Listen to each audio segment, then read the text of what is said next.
Her name was Thelma. A tall creature she was, and glamorous.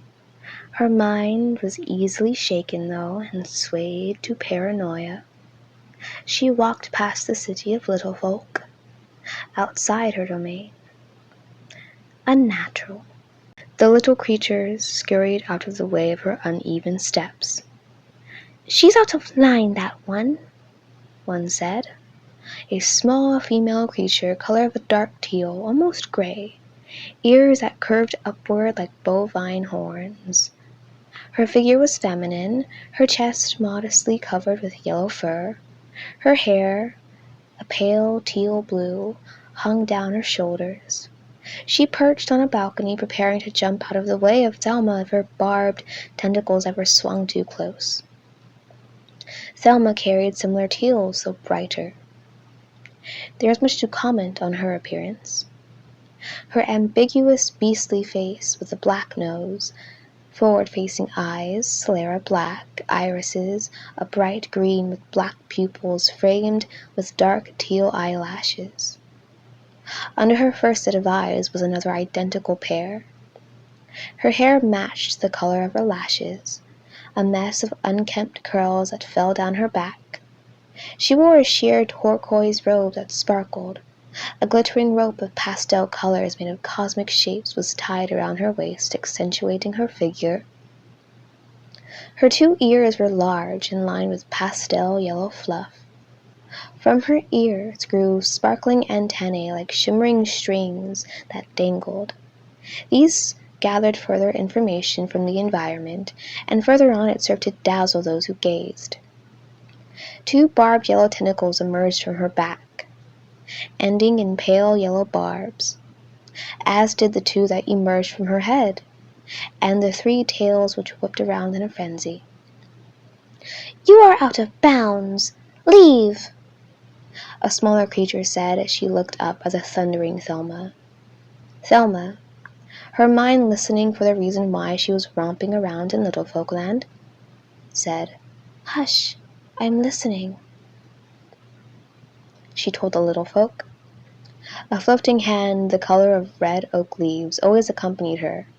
It pointed and prodded, guiding her on what she called missions. Actions she must take for the greater good, or so she thought. One of the barbed tentacles extended out of her head, struck an eyesore, a gelatinous blue eye with a white iris that oozed out a cloud-like substance upon being struck. "Thelma, what are you doing?"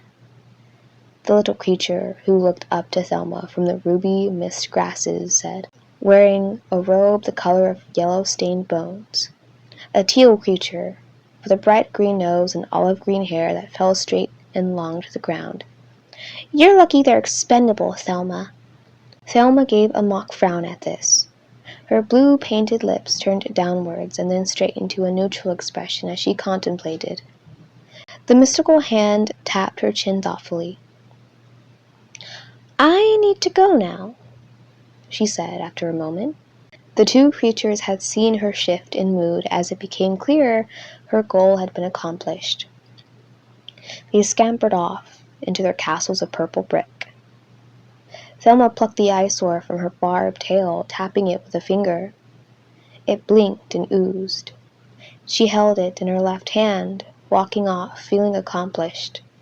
Its wings twitched as its eye darted around gathering information. "They don't know anything about anything. I help them and they make a mockery out of me. These things watch them. I think it odd they would be fine with it. I don't do anything without a reason. I always have one. I'm not crazy," she said quietly to herself. She walked away from Little Folkland, going off to Hugland, the land of her people. I don't think they know that they are little things. They don't act little. No, not at all. The hand floated in the air beside her, pointing straight ahead. "You want me to go back there? Why? They don't like me either." The hand made a sign, holding an invisible cup to her mouth. "Drink, Why would I drink with them? They are unreasonable, they are unruly, violent. She would have said more. There was a hand tugged at the hem of her robe, pulling her along.